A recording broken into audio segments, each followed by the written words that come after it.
Welcome back, my Castro Valley neighbors. My name is Igor and I'm here to give you another episode of Cooking with Castro Valley. I thought we'd do a very nice date night sort of thing. And thinking back to my very first date in high school, we went to an Indian restaurant. And after surveying some of my friends, some family members, Indian food is something that nobody knows how to cook at home. So today, I'm going to challenge you and make you start cooking Indian food at home. So today we're going to be making two dishes and one side dish. And the first one is Chicken Tikka Masala, which has a few influences from Northern Indian cuisine, but it's actually more of a London dish and has gotten popular in the UK. Then the second dish is called Saag Paneer. And paneer is this Indian cheese, which is really easy to make at home. And saag actually means greens rather than spinach. So if you go to a restaurant, you're going to get some kind of mixed greens with that cheese. And finally, do this delicious Jeweled Basmati Rice with a little bit of dried fruit to give us some sweetness. Now, to begin everything, first we're going to have to chop all our aromatics because, oddly enough, all of the same aromatics are used in all the dishes. So what we have here is some yellow onion, a little bit of spring onion because since it's been fairly hot and luckily we've just gotten the rain, spring has actually come a little early so we can get these beautiful onions, a little jalapeno or serrano chili, whatever chili you have around, and finally some garlic. So the first thing we're going to be starting with is the yellow onion. And the very first mistake that I see home cooks making is actually taking off this root end. It's pretty crucial that we keep it on. Now today we're going to be dicing the onion. So first we're going to take our knife and cut right off the tail end. Then we're going to cut it in half using that flat side as a base. I feel like after you cut it in half, it's a lot easier to peel off that first layer. And I like to peel off the entire first layer, especially the crunchy one, because that way I know the inside is going to be perfect and there's not really going to be any slipperiness from the outside layer. Sometimes if it's a little on the older side, it tends to slip as you begin cutting it. And now, as the second one is going to be ready, so what we're going to be doing is doing some horizontal cuts. So I want to take my knuckles off of the board that way I can get as flat as I possibly can and go in without cutting through that root end. And we're probably going to look for just about 1/2 centimeter right there. Do that a few times. I think for this one, 3 is fine. Then we're going to do some vertical cuts right here, also not going through that root end. You see how I'm getting basically that same 1/2 centimeter right there. And why we did this, because now, as you see, we got this beautiful grid formation right here. Now, as we cut through, all the pieces of onion fall off in the same exact size, and that's just what we're looking for. So I'll do this with 2 onions right now.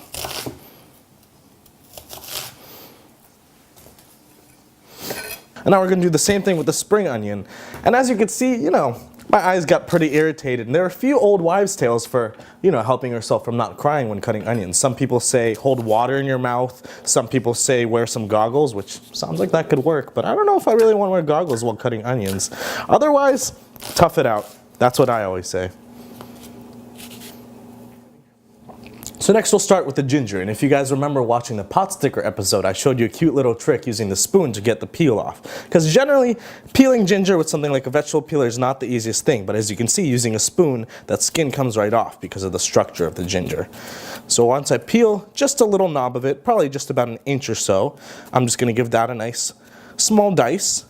And then for the jalapeno, I feel like touching the seeds is one of the worst things you can. I remember back in culinary school, no one told me to wear gloves when I was working with a habanero. And for about 2 days, that made going to the restroom very difficult. So here's my trick with the jalapeno. Instead of even touching the seeds, we're just going to be cutting the fillets right off the sides like this. That way you never even have to come in contact with the seeds. And using the same spoon, I can just pull off the membranes because they tend to be a little bit more bitter and spicy. And you see right here, never even had to touch the seeds. And then finally, for the garlic, all I'm going to do is give this a very gentle press down. That way all the cloves break apart. And I'm probably just going to need 2 or 3 cloves. So what I like to do, instead of smashing it, which sometimes makes it a little extra spicy, I give it a reverse bend. And you see the skin pops right off. And for this, I'm just going to slice it very thinly, not even dice it. So the traditional way to make chicken tikka masala is to first do a yogurt marinade, and it would be cooked in a tandoor, which is a very, very hot oven, sometimes reaching up to 2,000 degrees. So today, to do the traditional way, first I bought some chicken thighs, and I'm going to be taking the skin off. Why I'm taking the skin off is because first we're going to be roasting them, and sometimes with the marinade, that skin really doesn't get crispy. And then the traditional way is also at this point to score the meat, going down all the way until you hit the bone, and making some incisions. These incisions are just going to help that marinade get itself seasoned all the way through. And sometimes it gives the chicken a really tender sort of feel to it. And the yogurt marinade is going to be really nice because the acidity from the yogurt is going to be enough to start breaking down the chicken and really give it that nice flavor. But then I'm also going to show us how to do some with the skin on without the marinade, which is really nice if you get home, you're really hungry, you just want to do a quick pan roasted chicken, slap this into the pan with some oil, pop it in the oven, and you'll be done.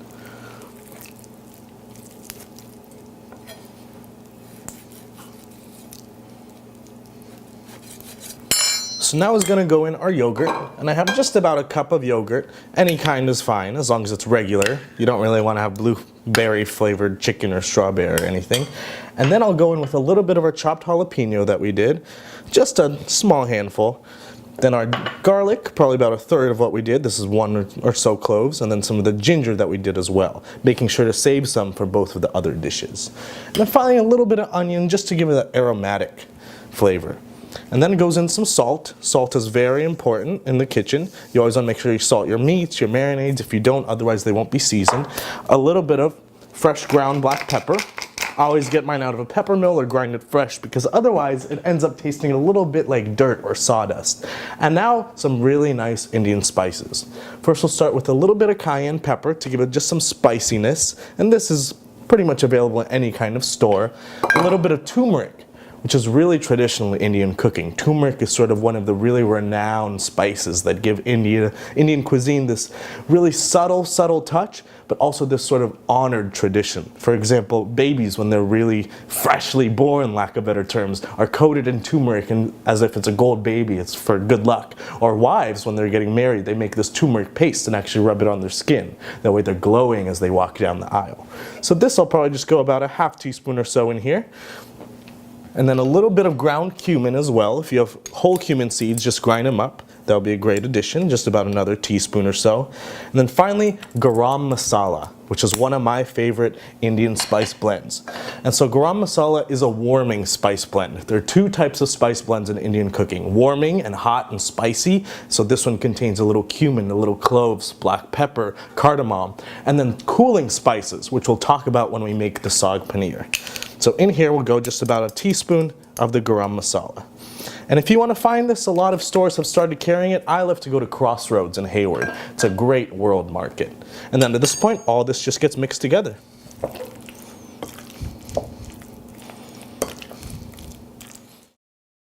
So now that we're at the stove, we're going to get started on our rice. Just because, you know, rice takes about 30 minutes to do, so I think that would be great to get started second. So I have this wonderful basmati rice. That's going to go directly into my pan here. And generally people say, you know, rice should be cooked with a 2-to-1 ratio or 1-to-1 ratio. I'm going to show you a trick that requires no measuring whatsoever. So in here I have my rice, just enough. Going to give it just a small pinch of salt.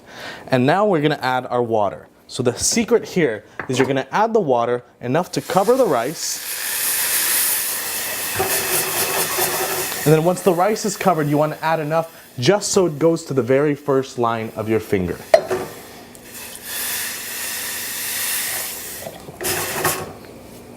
So looking at that, that is just what we're looking for. I have 2 more things we're going to be doing to the rice. Right when it finishes, to make it more of a jeweled rice, we're going to be adding in some dates and some cranberries. And I love just tearing my dates as opposed to chopping them. Since they're so sticky, once you get the pits out, it's a little difficult to chop, so I just tear them into bite-sized pieces. And then for the lid, to make a foolproof, really flaky, sort of fall apart rice, what you have to do is actually take the lid, put it over a cloth, and then tie the cloth in 2 places. First tie it right up here, and then take the other 2 open ends and tie those together. Or tuck them in if that works. And what you're going to be doing is right when the rice comes to a boil, you're going to put this on, let it simmer for 10 minutes, turn the heat down to medium-low or something, and then after it simmers for 10 minutes, shut it off and let it sit for 30 minutes. Because you're going to have a rag right here, it's going to keep all that steam and moisture inside and make sure each separate granule puffs up and it stays separate. So you don't end up with a gummy rice and you don't end up with a dry rice. You just end up with perfect rice. So now I have a pan heating up and we're going to start cooking the chicken and give it a little color. And remember, I left one of our thighs out of the marinade. That way you always have this sort of technique. If you get home, it's late, you just want to get some really nice roasted chicken, skip marinating it. Having the skin on is actually going to give it a little bit more crispiness and extra fat. So first I'm going to use a little cooking oil into the pan. Pan's already been heating up. You never want to put cold oil into a cold pan. Now that's just enough to coat the bottom. And the thing is that you want to see it shimmering. You want to see the oil dancing around. That means that you're right at the perfect place of heat. So then with our marinated chicken, what I'm going to do is actually take it and rub some of that marinade off of it. Why I'm doing that is because the yogurt would burn, some of the other spices and whatnot would burn. So you just want a very small layer of it. And then this will go into our pan. And if you remember our pot sticker episode, if you don't hear a sizzle, it's not ready. That's just what you want to hear.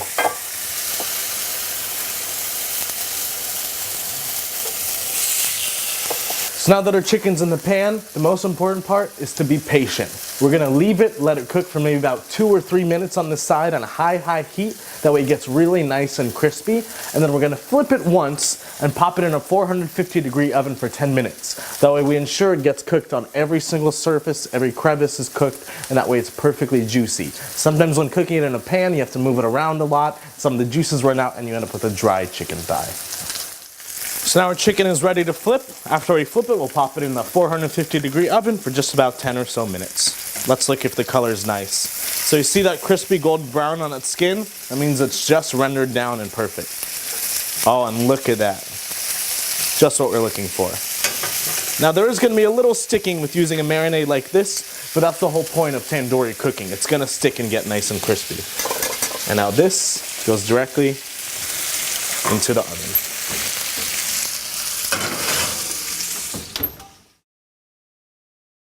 So now we're going to be starting the Saag Paneer, and as I mentioned prior, if you get something like Palak Paneer in a restaurant, that means you're getting spinach with the farmer's cheese. But if you get Saag Paneer, that means you're just getting greens and cheese. So today I chose to use mustard greens. They have a very nice subtle kick to them, and they really do speak out for what Indian cuisine is. So to prep these mustard greens, it's fairly simple. All you do is you pinch at the base of the leaf right here, and you just pull the leaf off. And where it snaps is generally where the rib is just tender enough.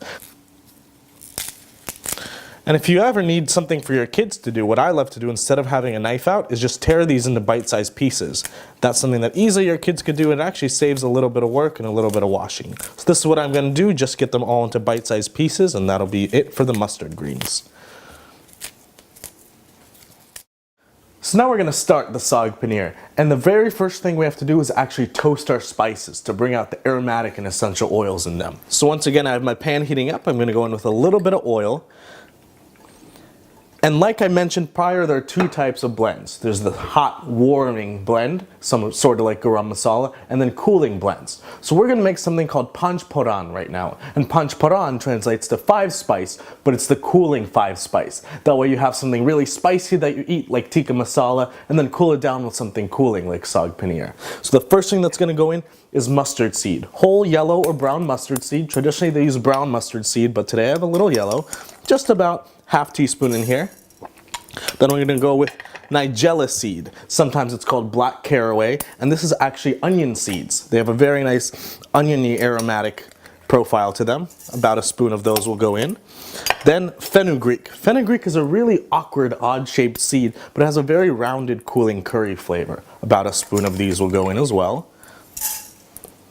And then fennel seed. Fennel seed has this really sweet, almost anisey flavor, which is really nice for cooling your palate. So about a spoon of these will go in as well.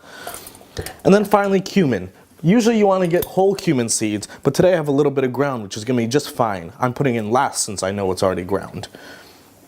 And then finally, what you always want to do is add turmeric into your oil to give it that yellow hue, and once again, that really nice antioxidant quality. So the same amount of spoon is going to go in, and I'm going to make sure I have just enough oil in here so all the spices get a nice toast to them. And stir. So now our aromatics and our spices are nicely caramelized, the aromas are in the air, it smells delicious. So now we're going to put in our mustard greens. And this you could do with spinach even if you wanted to, any other types of greens, kale would be nice. And I'm just going to stir this in. And also give it a little bit of a pinch of salt. Once again, you want to make sure you're salting everything in the kitchen.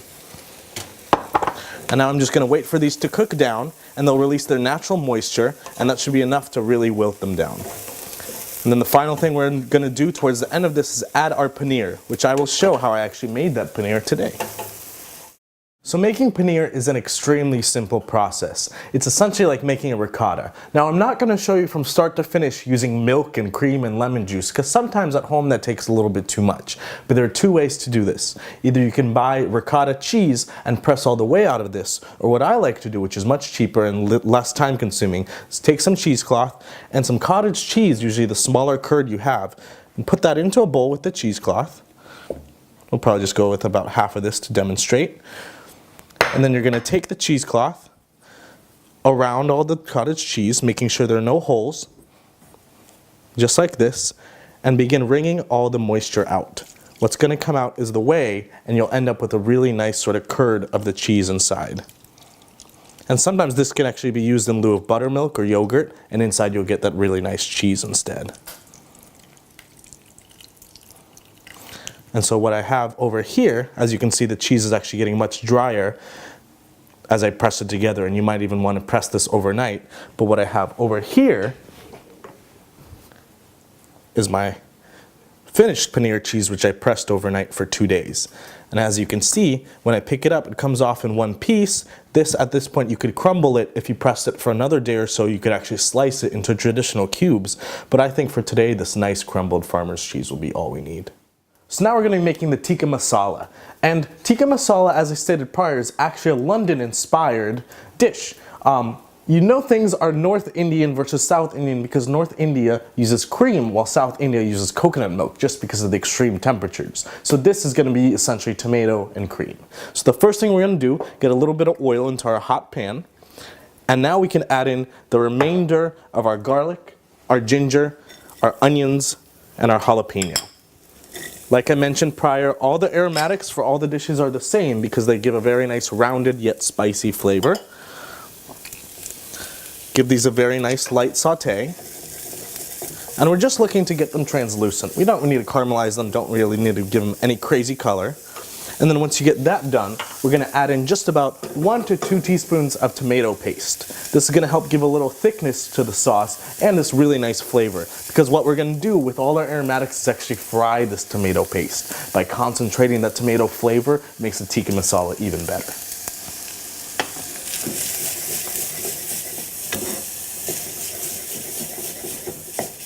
So now that we've been frying for about 2 or 3 minutes, I'm going to add our first addition of garam masala, which, as I said prior, that's that warming spice. So I'm first going to go with about half a teaspoon into our fried tomato paste, onions, and other aromatics. Give that a very light fry. We don't want to burn it since it's already ground. It'll fry really quickly. And then we add in tomato sauce, and this is essentially just ground tomatoes. What I've done with these, I've drained them out of a can because buying things in can means it was picked at the ripest point of its season and then just spun them around in a food processor. And I'm going to add in all of this, which is basically 1 can.